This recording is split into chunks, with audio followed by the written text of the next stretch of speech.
Hello, everyone. This is Nidal Haykal with a new live stream session on LinkedIn and my YouTube channel. I have a new guest, a very impressive guest. My guest is Gilbert Doumit. He's the managing partner at Beyond Group and a political entrepreneur. His passion is everything about consulting management, leadership development, and he's a public speaker and university lecturer. He's gonna make our day. Let's all welcome Gilbert Doumit. Hello, Hello, Nidal, Gilbert. and hello to everyone who's joining the talk. And it's a pleasure to join you and join your energy. I like the way you introduce yourself on your LinkedIn page, a human being with a life experience. So happy to join you. Thank you. I'm so honored you are with us today, and I want to say also welcome in Lebanese. أهلا وسهلا. Hala fik. Um, Hi, this is the first time. Wow, already I'm getting comments. It's the first minute, so you are a star.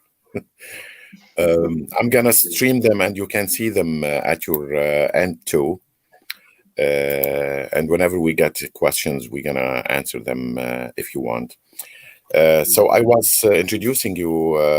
No, before you mentioned my title on LinkedIn, a human being with experience. It shifted between legal consultant, attorney, this that, and then I found that all this doesn't matter. What matters is we as a human beings, and that was. Let me say one time, Mr. Gilbert Doumit, you told me let's take it off the table, and I introduced you as the managing partner of Beyond Group and political entrepreneur, which is something I'm new to the term. Mr. Doumit, please introduce yourself to the audience the way you would like to. I'm a human being who's passionate about life. I'm someone who's engaged heart, soul, and mind in everything I experience. I live. I don't work. I live, and I probably I'm privileged in the sense that I my work is something I care about. I enjoy. I do wholeheartedly, and it's a mix of it's a life in between the policy and political world and the marketplace, and I enjoy passionately doing things that I feel are meaningful to me and to the world, and aspiring to make impact and have some impact in the world we live in. So this is who I am. I'm someone who's probably because I come from the war experience, Lebanon, and someone who thinks about death in a positive way. It's something that reminds me of what matters in life. If the question is what I do, I'm the managing partner of Beyond Group. Beyond Group is a consulting firm, not like any other. So mainly our focus is doing meaningful consulting, is working on public policies, social, economic, and governance, working with government as a body that is responsible of justice and equality in society. So, enabling government institutions to improve their performance, their responsiveness, as well as to help integrate technology and innovation within government institutions. So, my focus is mainly on government and beyond group particularly. So, we have three practices.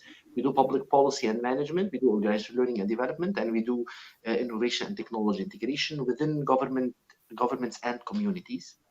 We work in more than 40 countries in the world. We have 40? incorporated in Beirut, Istanbul, yes, South Asia, Africa, Balkans, and the Middle East. And hopefully now we're expanding to Latin America. We're incorporated in Beirut, in Istanbul, in Tbilisi, and in Montreal. Wow, that's a lot of work. You cover a lot of basically the whole Earth. In fact, it's one of the probably one of the realizations after 10 years is that partnership is core to solve complex problems in the world. So one of the things, like, just to add for the conversation and for the reflection, for example, what do we mean by meaningful consulting? How do we measure that what we're doing, the journey we're walking with, we're accompanying governments and communities in, how do we make sure it's meaningful? So we measure this by how much change we're making. And how do we measure this? So the UN has developed the bottom line, 3 bottom lines. So we talk about people, planet, and profit. So we talk about any endeavor, how does it impact people, how does it impact the environment, and how does it impact prosperity and profit. In our group, we look at the quintuple bottom line. We look at those 3, but we look as well at polity. How any endeavor we're doing, how does it influence on a system level, on a policy level? And my personal belief is that politics is the most meaningful job on the planet if it's driven by integrity, if it's driven by intelligence, if it's by innovation, if it's driven by the will to impact society for the good of that's the human center, for the good of people. And the 5th level, so what we measure partnerships. We believe partnerships are not a means, it's an end. Any problem now in the world, in society, if we're talking about social protection, or we're talking about gender issues, or we're talking about economic development, SMEs, entrepreneurship, all those issues need to be solved in a complex manner, and no one has all the talents required. This is why partnerships are required today for better collaboration to solve deep problems, especially now living the pandemic in the world and looking how I put on my LinkedIn how this global order that we've been living in is translated to local disorder in the US, in Europe, in the Middle East, in Asia. It's time to rethink the way we solve those problems, and we believe that our role as Beyond Group is to contribute to those conversations and work with governments and communities to try to make a better local order that is less influenced by this global disorder we're living today. Wow, that's a big mission worldwide. I have some questions related to the group. We're gonna go in depth. Let me just say thank you to everyone is joining today. And Samar is asking where in Africa. I think she means where in Africa regarding the group. Where do you operate? So today we're working in different countries. Hi, Samar, as well. I've seen Asma, I've seen Kathy. A lot of friends are on the talk. So for now we're working in South. I'm gonna stream them again. Sure. So we're working in South Sudan, we're working in Cameroon, we're working in Nigeria, we're working in Ethiopia, now recently in Maldives. So in different countries in Africa, and in Asia as well, in Nepal, in Pakistan, in Myanmar, in India. Now recently we have something new in Thailand. We just started discussion with a partner in Chile. As well, we work in the Balkans and in Europe. Is there a place that doesn't have problems? You work there? No. But like when we look at the planet, where there are no problems now on the planet, I think as much as COVID has been a tough year, I think it has put all this global order frailties on the table. So when we used to think that we have good healthcare systems in the world, we realized that they're not. When we used to think that we have good economic models, we realized we have the highest inequalities on the planet today. There are 10 people who have made more than $1 trillion this year, and 80% of the global population has lost massively their basic revenue. We have the highest global debt, government debt, ever since history. So just to say that, I think the whole planet is not in good shape, and maybe this is a very good wake-up call for the planet to rethink what are global issues that we need to deal with, how we're going to collaborate across sectors, across countries, across communities to solve those problems. I think the world is in a place of rethinking a lot of the models that we've built, we've designed the globe accordingly. So yes, Um, no, we are in countries that are in trouble, and most countries are in trouble these days. maybe in Lebanon my also. Gilbert, you mentioned about the struggles that started 2020. Um, do you think there was any positivity? Did you experience positivity in 2020? And if so, can you share it with us? First, I wouldn't dare to say positivity, because even if I can see some positive outlook, I cannot disregard my consciousness of how many people have suffered this year, being on health level, economic level, social level. I know it has been devastating for a lot of people in Lebanon, but also everywhere in the world. Still, if I want to see, is there something to look at and to learn from 2020? 20. I think 2020 has done something very good for all of us. It imposed on us to ask ourselves difficult questions that we're carrying with us in 2021. 2020 has asked us questions such as, is national identity important or not? If our relationship, our access with all the technology, we're connected to everyone on the planet, but also now if we want to do any economic transaction, so it doesn't have to be in a market that is defined by geography. If people we can link up with and have good conversations with and love are not in the same geography where they were born, like Lebanese, most Lebanese are abroad. Abroad, So yeah. how much national identity is important? How much technology, or how much we're willing to keep on doing what we've been doing? How much work will stay the same? How much public space is important, and how do we redefine public space? How much geography is important in our life? I think it has imposed on what matters in life. What do we care about the most? How do we spend our time? What do we eat? How much do we consider our health as a priority issue? For example, something I'm working on now: why a nurse is paid less than a salesman? Why an artist is paid less than a banker? Why? That big Why? question. Why a mom is not paid and an investor is paid? Why?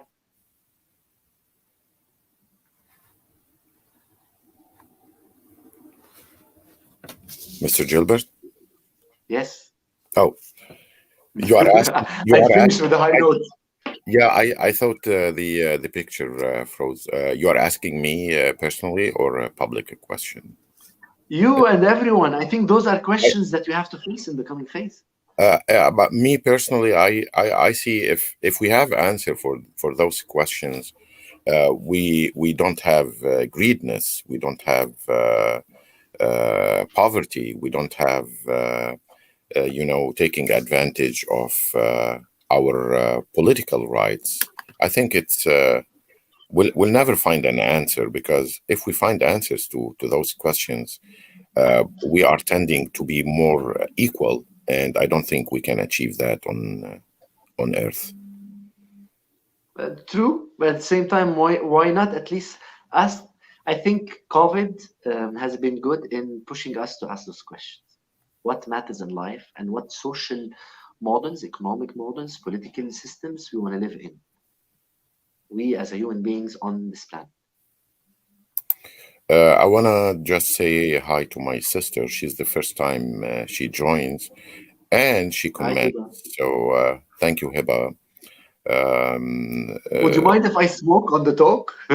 No, no, at all, at all. I have filters here. I tried to quit smoking couple months ago, and I couldn't achieve it. So I'm a smoker too. I was smoking before we go live. Gilbert, you was talking about 2020 and the questions that arises regarding how we dealt with the pandemic. But at a certain point, don't you think that even with all the negativity about this year, there was something positive that we discover a lot of stuff and important relationships, basically with our families, that we can give them more time. And on a workforce, everything can be achieved from online. This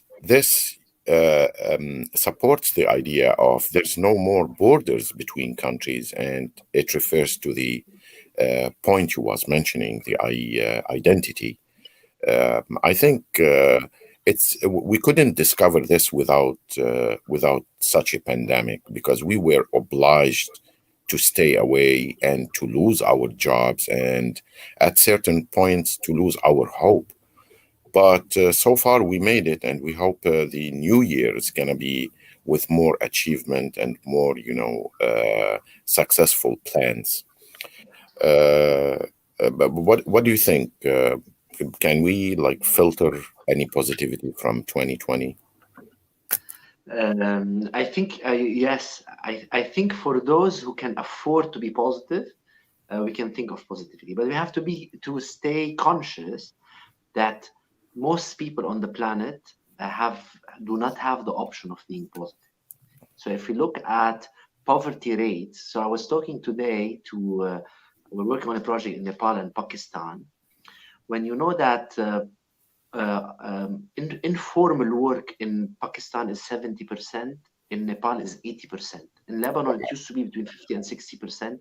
Probably now is way high. Means informal workers means have no protection. So no social insurance, no pension, access to health, access to education. They do not have the option to be positive.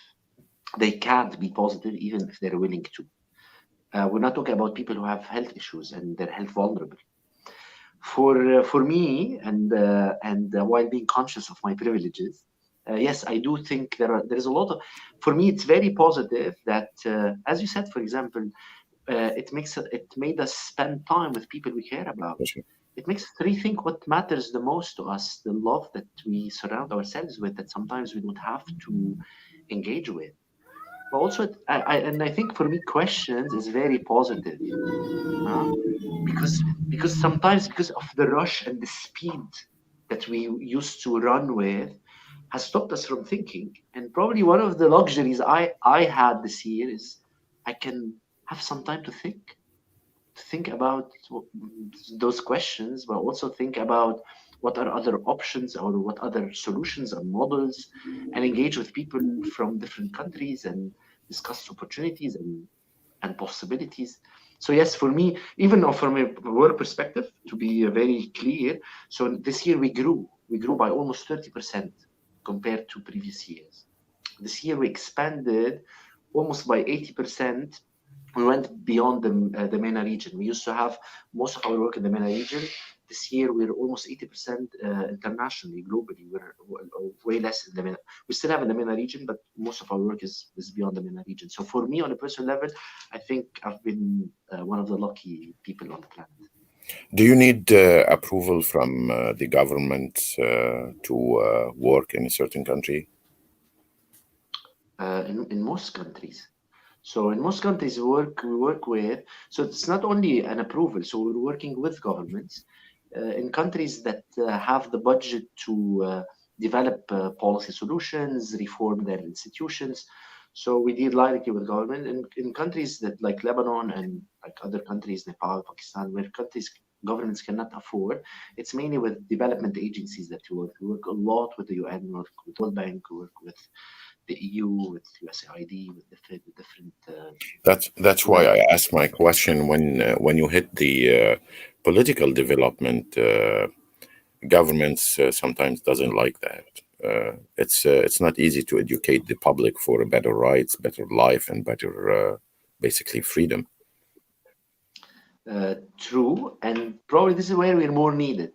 For example, even in Lebanon, all the troubles that we're going through, if things are okay, we're not needed. Yes. We're going to care more about our individual self. But because government is not doing well, because the system is not doing well, this is where we're expected, at least people who can do that, we're expected to give back and to try to contribute in the public sphere. So same with governments work with. So one of the challenges, but also an enjoyable challenge, is if you're working on a technical issue, how do you marry it with a political endeavor?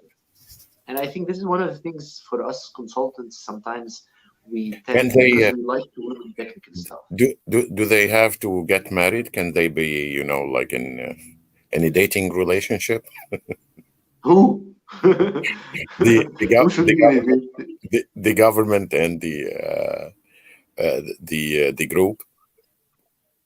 Uh, of course, I would. I'm not sure if it's dating.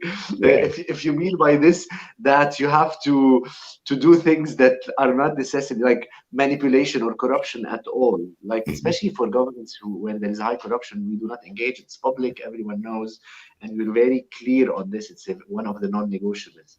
At the same time, yes, you create incentive schemes for, because at the end of the day, it's about people deciding on a system level. We like it or we don't, government functions, there are individuals who are deciding if most people will have access to education or not, if the economy will function or not, Yeah. if corruption is there or not. So yes, so it's part of the exercise is to try to work on finding incentives for people who are at the decision-making level, so that without going into incentives such as corruption or paying people or not at all, but you always find ways to convince, to engage, to partner, to make them involved in the design and in the solution and brief them and inform them. Does it always work? No. Does it work What, sometimes? Yes. if I may I stop you here? But why does it work? Does not work? What's the reason sometimes it doesn't work? Sometimes because in many cases, because political elite is not as informed as they should be. Many times, like something, it's personal realization. A lot of people are in policy making positions and political positions for a long period of time. They tend to stay, and I'm not talking about Lebanon. Lebanon is a different case, and I'll say why. They tend to stay within their own circle, so they hear, they listen to the same voices all the Listen. time. So sometimes when you come with data, it changes the dynamics. And you know what? If you want to have a good reputation, or you want to have access to constituency, and you want to build constituency, you'd better work on certain issues. So in certain cases, they're misinformed. In other cases, they're corrupt, and they don't want to because they have high stakes in the I game. see, yeah. In other cases, it's Conflicts because with their political own polarization. interest. It And sometimes conflicts power with their dynamics. own interest. Yeah. It's egos. Sometimes just egos, and how you can tame those egos for the collective interest. Let me stop by with the comments we're getting. We're gonna start with Kathy. Uh, she's saying, "I believe everyone has a path in life, but through life we should always think positive, no matter what. We must learn our lessons from every experience. That's my opinion." Uh, I It think, has been a while we didn't see each other, Kathy. I fully agree. yeah, But me too. keep in mind, some people do not have the opportunity to think positively, especially if you're really after your basic needs. Also, Carl, he's saying great conversation and such a great information. Thank you, Carl. And thanks for everyone joining. My sister also is following up. Brother, Three Hearts, thanks for inviting such well acknowledged person. Keep motivating us. We need it. You see, you should be more on LinkedIn. And but by the way, Thanks. Yeah. I have a part of the social media. I don't want to jump, but it looks like you are focusing on other platforms than LinkedIn. I've seen posts for you and videos with 2K, 200K engagements, and that's a huge number. Mm. Because I used to be more active on social media. Recently, I've been less, but I used to be active on LinkedIn. I'm on Facebook as well. I have a page, and on Twitter and Insta. But for the last year, I've been less engaged, particularly I'm more engaged on like global issues, less on Lebanon issues, particularly because I think we're trapped into this into like this, which I understand why, totally, but I don't feel I want to stay in the loop of, yes, we're governed by ugly politicians, yes, they're corrupt, and we keep on repeating this over and over and over.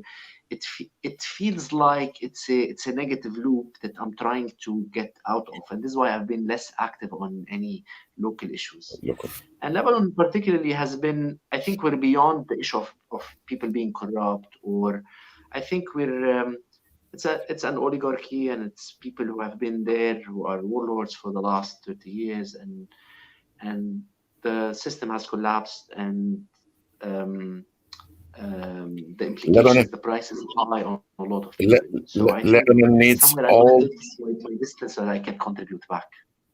Lebanon needs all your team to come and reside and start working. Like you gather all your team in the group, beyond the group, and focus on what's going on in Lebanon. Honestly, our Beirut-based team spend most of their time in like supporting, like on like pro bono on a lot of things, and sometimes it affects our work. So please don't say this, because if the Beirut-based team is listening now, so probably they're they know they're spending most of their time pro bono or trying to help in any way. And Uh, I do have hope for Lebanon. I think it's going to take time, and I hope the price will not be high. as we are still in beyond group consulting, do you have opportunities like for everyone is listening? They can contribute to the group, maybe volunteering. Do you have this door open, or it's always within a hiring process? I wish, then I hope one day we'll be able to absorb the so many friends and talents that we know. It's not always possible, because we're a hybrid model. We're not a business. We're not an NGO. We're not government. We're somewhere in between all this, and we engage a lot of people. It's very difficult to engage everyone. But yes, there are opportunities. For example, so if any young person is listening to us now, we have something called learning consultants. So they can, of course, apply, and they will go through a process, but also they will be engaged at all levels. And we know our learning consultants, and maybe I don't know if Freya is, because she answered on the group in the office. So they love it. So they're welcome to apply. If other adults who have talents, so they can as well come up themselves for initiatives in the world and say, look, there is an issue in Ethiopia or in Lebanon or somewhere else, and we would like to work on a research project and come up with something that's evidence-based and innovative to solve a certain problem, and we would like to engage with the group and be part of and develop this initiative. Absolutely. So do not hesitate.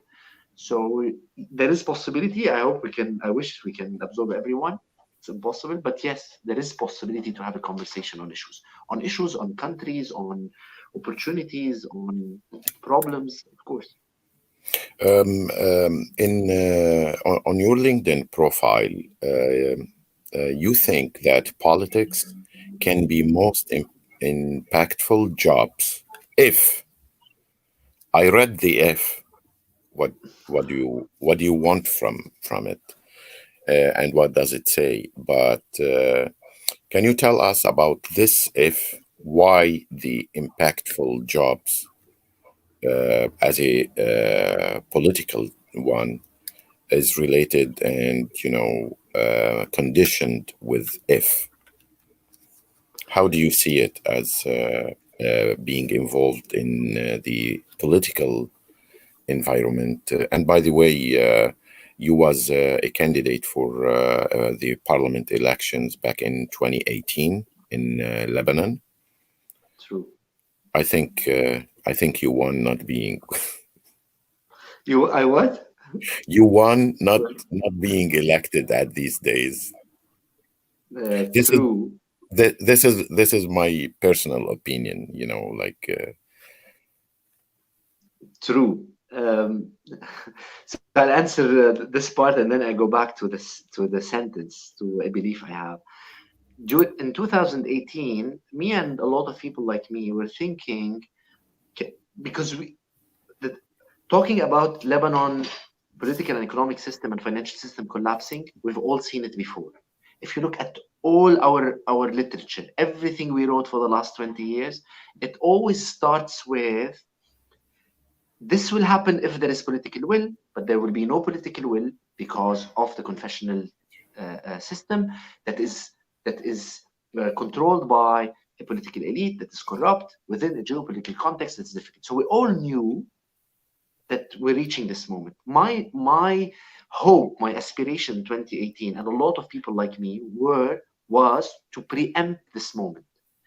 If we had a significant number in the parliament who would shift the power structure in the country and put a different social, economic, financial, and political agenda with enough constituency and legitimacy, I believe wouldn't be where we are now.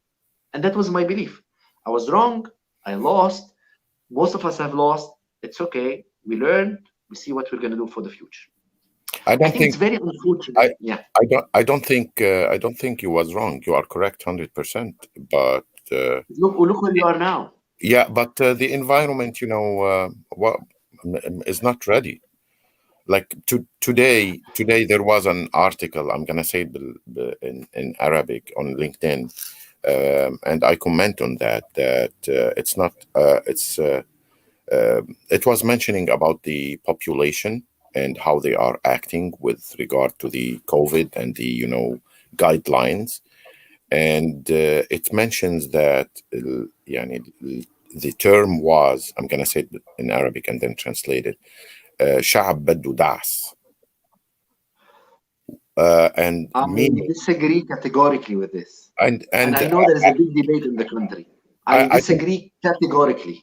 I don't know how we can translate like what's the meaning of شعب بده دعس, meaning that it's our fault as population with all what's going on. But I also disagree with respecting the idea that, okay, she later lighted up that you have to go to the extreme to light on how the people are performing and practice. But also I disagree. It's you can't be this general regarding this issue. So regarding your candidate back in the elections, for me, for example, a person like you, with your abilities to change for a better political environment and life, we lost. Me as a voter, we lost somebody high advanced like you to run the country. It's not always about what votes and numbers you got. It's about what the quality, it's going under the parliament house. So that's why I told you you didn't lose. We lost. Thank you. I appreciate that. But look, first, this argument is a very important argument. Are American citizens more compliant with the lockdown? No, it's No, enforced. Are Turks more compliant? Are French people more compliant? No. So I think we should stop blaming people for, and not all people, I will say, for our government irresponsibility and lack of capacity to enforce. In all countries on the planet, there is always a percentage of society, either because of poverty, they cannot afford to stay home, or because of unconsciousness and irresponsibility. And in both cases, it's the role of government to enforce and to ensure minimum safety net to people. And what I mean by this, most countries on the planet have said, okay, so because we are on a lockdown, so we're gonna support SMEs to keep their employees by having some employment scheme. We're gonna distribute. The Americans have distributed salaries to most of the population, so cash transfer to most of the population to sustain themselves during those times. Our government didn't do any of this. So they've been, for the last couple months, they've been giving 400,000 Lebanese pounds, and we don't know for how many, and we don't know how they're distributed, whatever. At the same time, so what type of support Lebanese citizens have? For the ones who are irresponsible, it's about enforcement. So you're fined. You're going to get a fine if you do not respect. I disagree categorically to accuse The the people. 90% of the Lebanese for respecting the law, the 10% who are not for irresponsibility of or lack of ability because of their social conditions, to accuse the Lebanese of being irresponsible. It's the responsibility of government to enforce. I want to say something that I missed before. Sorry, I'm gonna go back to it because I think it's very important. This belief, it's unfortunate that today, not only Lebanon, on the planet, that politics is a negative term. So it's about corruption, it's about conflict, it's about confessionalism, it's about power. You mean It's how unfortunate. how do we see How do you politics? perceive politics? And I think if I was a corrupt politician, I would like everyone to think that politics is bad and you should If be you are away from if you are a corrupt politician now, you are a parliament member. it. No, it doesn't have to be, but this is why, because now every time we use the term politics, people go immediately into a negative connotation, and that's bad for us citizens. Why? Because politics is the job that has the highest impact. It's the only job that impact the whole population. If Exactly. we're 5 or 6 million, the only job that has impact on the whole population is politics. So I think we need to make politics cool again. Using the Trump slogan, I think we need to re-engage in politics and know not politics is not a negative term. There are bad politicians, corrupt politicians, but no, politics is a very meaningful and decent job. And anyone who's in politics do not have to be corrupt. We need to make sure that soon enough we have politicians not only in Lebanon, in politics in the world, who are decent, who are competent, who have integrity, who are doing it as another job where they do well, they're rewarded if they do well. If they don't do well, they go home. And the problem in Lebanon is that they don't go home because most of them are informal politicians. It's not a job for them. It's a zaim. And we Exactly. need to redefine politics as one of the most decent, valuable jobs on the planet. As a, Otherwise, we're leaving the political sphere for the ones who are going to abuse it for their own self-interest rather than for collective good. We're not allowed to leave politics for those, because politics is everything we do in life. Traffic is politics. Waste is politics. Food security is politics. Our health is politics. COVID-19 now is politics. Politics is about solutions on a system level. that's a advanced definition of politics. Let's redefine it altogether. Yeah, you are right. The more we are precise, not every politician is corrupted, and not every person is reckless. There is percentage; it goes up and down within each country, each government, each population. The problem is we sometimes we pivot our minds to go to the general assume that those they don't deserve to live because of what? Because as you mentioned, it's a small group that it's exactly like the white cloth. One dot, black dot, can attract your concentration, and you forgot about the whole cloth, about the whole picture, which is not true. But we are mindseted like that to only focus on this small part, and that's basically, I think, a big part of your group. What you're doing with consulting is to raise the awareness about accepting the terms, as you mentioned. Like the minute you mention politics, I have a negative picture about it. But no, as you said, politics is in everything in our daily life basis. Absolutely. But also look as well, it's like it should be looked as any job. I'm not allowed, a politician is not allowed to say, I couldn't do it. Maybe there are legitimate reasons. For example, now when they say, oh, it's not me, it's them. It's because of them I couldn't do it. If you are in a job now, you're managing a business, and then you don't perform well, maybe there are reasons for this. Maybe your team is not good enough. Maybe whatever, there is a crisis, no problem. But you didn't do well. Your appraisal is negative. Hmm? So, and then you should be changed. So, so I think we need to rethink of politics as someone who has a job to find solutions, system solutions that are innovative, that are evidence-based, that serves the public good. And while doing this, they need to figure out the way to implement them and to engage people around them so that people are part of designing those solutions that are around their own life. And if you do well, you do well. You don't do well, you leave, and someone else take the jobs, irrespective of the reasons why you didn't do well. But we're not allowed to keep someone in a job, even if they're not corrupt, if they don't perform well. Same in organizations. So I think this is where we need to rethink this role in society that's super important. A society cannot live without politicians, without people who have in mind the collective good. Yeah, Kathy also is mentioning something from this spirit about educating Lebanese diaspora to prepare for a better Lebanon. And I think it's worldwide. The world is not a better place to live these days.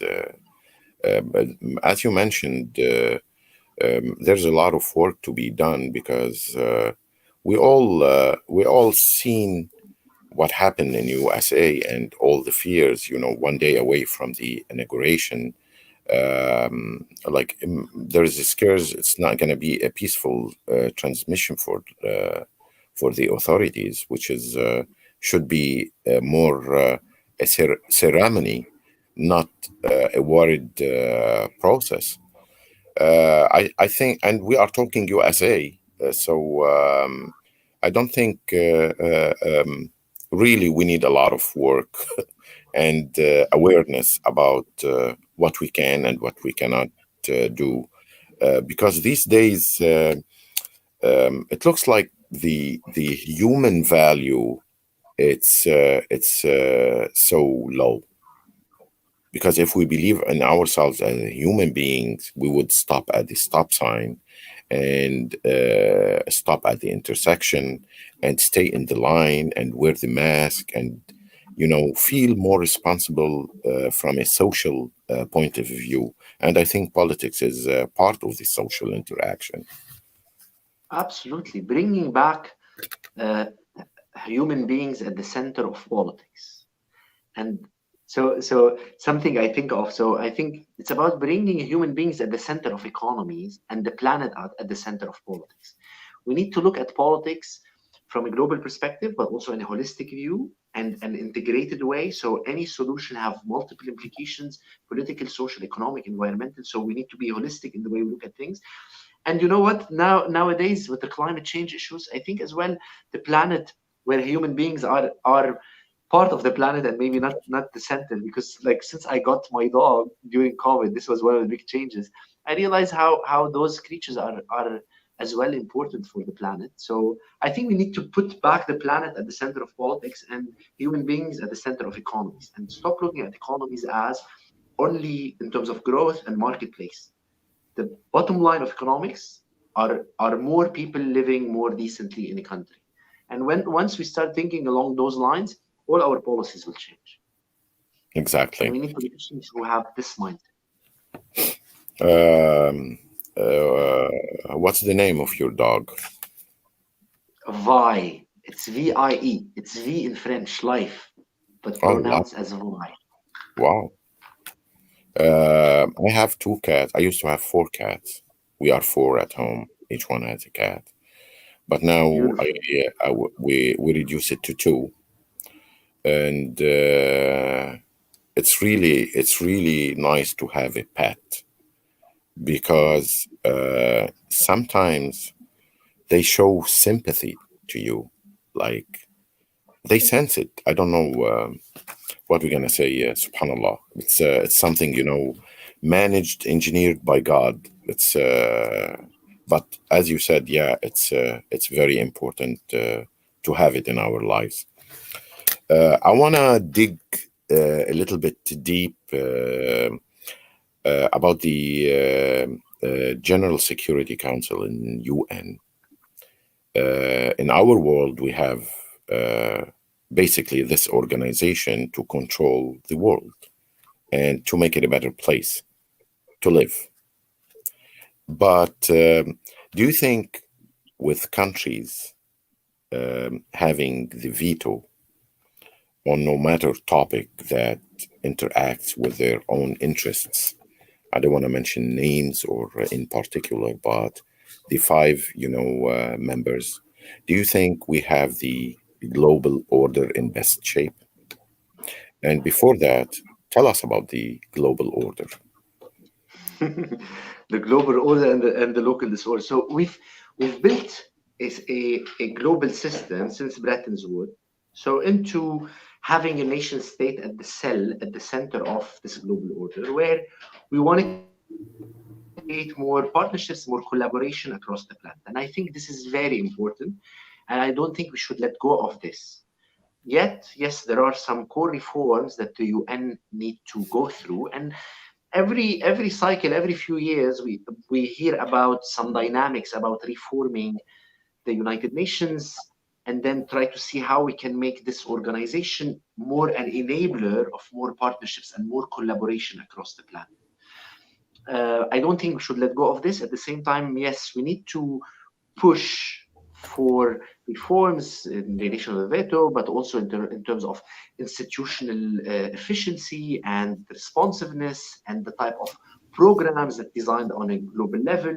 I think there is a core role for the UN in the coming phase, but yes, definitely a new UN, a new model of UN. We know this is going to take a lot of time, so a lot of interest, a lot of power dynamics, a lot of stakes involved in it. Hopefully, hopefully But not a I world, don't think. Mhm. hopefully not a world war to change it. No one knows, but also the UN needs to, especially now with technology, needs to be more attentive and listen more into local communities, because a lot has been done from the top down, and a lot of programs are designed top down, and we try to cascade across the planet. I think the UN as a body needs to listen more to local communities, needs to do less in terms of one one size fit all, and be more contextual in the way they approach problems and programs and technical assistance. Needs to be more daring when it comes to the relation between the state and the UN, in terms of if the state is contributing to more damage to its own population. There is a lot of work to be done at this level. Yet we should not let go of international collaboration in a world that is becoming way more complex and more interdependent. How far we are away from this global order? I think it's especially post COVID. I think it's well shaken. I think it's shaken within, and it's shaken uh, uh, how the states are engaging with the UN. I think there is a risk of challenging the UN model. At the same time, maybe without some shake, we will not be able to reform it. But I think the global order, like how we've built this economic model, the political model, like the state relations and the economic model that we've almost cascaded across the planet, the social models that we've cascaded, I think they're all shaken, and there is a need to reconsider those. And I think there are a lot of conversations happening. We're far from it, maybe, but it's shaken. And I think the next phase, we will see more conversation around reforming the UN to be more responsive, more attentive, but also more contextual. So, is there like a proportional relation between the global order and the local disorder? Do they work together, parallel? What's the equation in that? No, for example, like if we look at the 90s and 2000, like we were talking a lot about like PPP, private public partnerships. Yes, Mhm. of course, that uh, uh, PPP is important in the sense that you need everyone's contribution to develop a country socially, economically, and politically. And you need the private sector, and you need the government, you need civil society. And there is no doubt. But for example, we've managed to say public-private. So why it's not public-private and civil But society partnership? especially that you civil society are more citizens groups coming together. But also, we've talked about PPP only from an economic perspective, and we imposed it in countries where they have no governance systems. So, and then we shifted the wealth from supposedly a clear role between the public and the private. And then, for example, Lebanon, the public and the private, the banks and the politicians are almost the same. The large companies that control that's the a real big estate, statement. yeah, but they're the same. So That's how a do big you go for PPP if you didn't ensure governance in those countries? How you go for decentralization if the state, the central state, is not capable of ensuring basic services and basic needs? So there are a lot of those conversations about some models that we cascaded across the planet without making sure that different contexts have different conditions: cultural, social, economic, political. So this is why I think it needs to be way more contextualized. On a percentage scale, let's take Beirut as an operating land and for your group. How what's the percentage of the government listening to let's say recommendations from your group? I don't think we would be where we are if they listened, because at least for the last 10 years as a group and for the last 25 years as an activist, if I can say so, with a lot of friends, I think there is no issue that we didn't work on, and there are solutions for almost everything. And none of those have been implemented. So you name it. So you want the transportation master plan, that is for Lebanon. You want a social protection system proposal, policy, it's there. You want an economic policy for Lebanon, it's there. Governance, laws, but unfortunately, there is no. We've been captured by a handful number of people who are, most of them are informally influential in the country, and we've been trapped by the same confession system that led us where we are now. But at least, Unfortunately, no. so at governmental level, there's let's say zero acceptance for.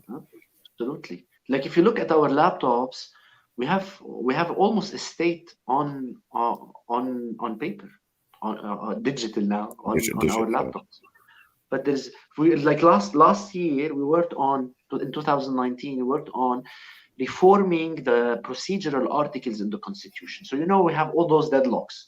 انه تكليف قبل التأليف ولا تكليف قبل هل يا ترى بحق له رئيس الحكومه كان the head of the executive of the cabinet, the the prime prime minister. minister, can he stay for 2, 3, 5 months? Can the president wait for another 6 months? Can we go for 2 years without the president? Like all those deadlocks are procedural articles.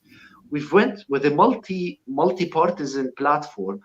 All political parties were involved, and we discussed and we came up with a full proposal for like set of proposals. But there is no one to listen to. So just to say there are solutions for everything for the country. So There's no political will. all the effort was just saved or archived for later. Unfortunately, though we have That's so much potential, much potential. yeah, but like the protesting in the downtown of Beirut is a big hope, for change, right? The protesting I that think what happened was, 17 October was a very important moment. I think it created a lot of consciousness, a lot of momentum. I've posted something on my page a couple of weeks ago. 2020 is the year that civil society, means citizens, experts, NGOs, groups, have produced the highest number in my experience of policy papers. I've put a link. If you go on my page, you click on the link. I've posted only the ones that I received via WhatsApp, and not all of them, because it took me 2 hours to try to gather all the policy papers that have been developed. There are 75 policy papers, research study that has been done this year on political, social, economic issues, financial issues by a group of citizens, NGOs, civil movements, experts, universities. It's massive. And this, I think, if you ask me what was the best outcome, because for each of those policy solutions proposals, there are so many people working on it and so many studies and surveys and data collection. I think this is for me the most important result of the civil movement and the revolution last year. We're still way behind what we hoped for, but just to give some to Credit. highlight some of the good things that happened. Yeah, everything, needs time and needs hard work to build up, especially in politics. You can't achieve freedom overnight. It's basically 99% melted in blood. Sadly, but this is historically how it was achieved. Kathy, ويل لأمة سوست فيها الضمائر، سوست وعفنت شكرا كاثي على التعليق. نحن we are hitting the hour. I want to ask how do you see 2021 from a personal perspective and professional, because you are conducting work in basically all the continents. So how do you see the new year? And by the way, I wish you a happy and healthy new year. Same to you and everyone who's listening. Again, I can't stop my brain by saying, while being conscious of the pain for most people on the planet and in Lebanon, at the same time, on a personal level, I'm hopeful. First, professionally, I think like we have like a good. We're foreseeing a very good year in terms of further international expansion, more use of technology. So developing some disruption in some technological solutions. We're integrating as well because we digitize everything we do. So we're developing our internal platform, also developing more partnerships. We're already something we created called the circle of like-minded organizations. We're already 8. I feel like this year we'll expand the number in all different parts of the planet, develop those partnerships, and integrate more our work. I'm very hopeful and I'm very excited for this year on a professional level. On a personal level as well, I would like to take some. I have some ideas I won't share just for my personal growth and taking time to think. So I'm planning to have, for the first time after 25 years, to take some time to think, because sometimes we're too fast paced. On the planet level, I think there are 3 issues that we need to tackle the soonest possible. Otherwise, we're going into more tension and more conflicts and potentially more violence in the world and in Lebanon. The first issue is the social issue, the inequalities, the lack of access to basic needs. We talk about health, about food. I think this is a core issue on the planet. Exactly. Second issue is climate change. I think we will see more of risks on the planet environmentally, and if we can't create cities and urban spaces that are more resilient, that's another issue. I think the third issue is technology, how we're going to make use of technology to stay in service of human being and the planet, and not transform technology into another tool for power dynamics and power over relationships, and less people having access to economies. So making it more conducive to economic development and inclusion, and allowing more people to benefit from technology. So I think those are the 3 core issues for me and for the group and for probably the planet in the coming phase. We are reaching to the end of this live session. As a lecturer at different universities, what's your preferable quote in life? It's a good question. If you think you if you think you can, if you dream you can, or you think you can, do it. I think it cut off. Yeah, it cut off. I didn't. If you dream you can, or you think you can, do it. Do it now. There is boldness and genius in it. Do it now. Wow, amazing quote, and this is part of my preferable,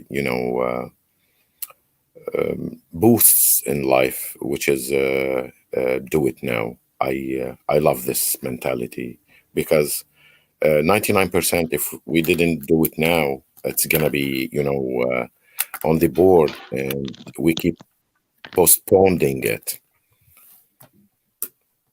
Sorry, I So missed the last minute because I don't know why the voice cut off. yeah, The last 30 seconds. I was saying I love the code a lot, and it's part of my boost on daily basis, which is do it now, or it's gonna be on the board. It's gonna be Absolutely. postponed. Gilbert Doumit, thank you very much for being with us today. I learned a lot from your expertise, and I hope one day we're gonna go to Beirut and I vote. hope so.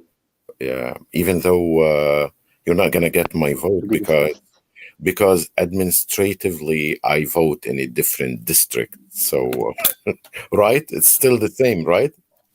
Yeah, it's ridiculous. You vote for people you don't have any interest in their agenda. Because I vote in Jubail, but I live in Beirut. So it's It's ridiculous. ignorant system. As you said, it's a Absolutely. system for the Zaim. Absolutely. Again, thank you very much for being with us today, and enjoy all your achievements. Wishing you a Thank you. successful year. Thank you, Nidal. It was lovely having me on the talk, and thank you for inviting me. And have a good year for everyone, for you and for your family. Have a good night. Same to you. Amazing, amazing, amazing. Gilbert Doumit is the kind of persons we need these days on different levels. I learned today that yes, we practice politics in our daily basis in everything. As usual, my ending quote for today is keep smiling. Life is short. This is Nidal Haykal. Have a good night.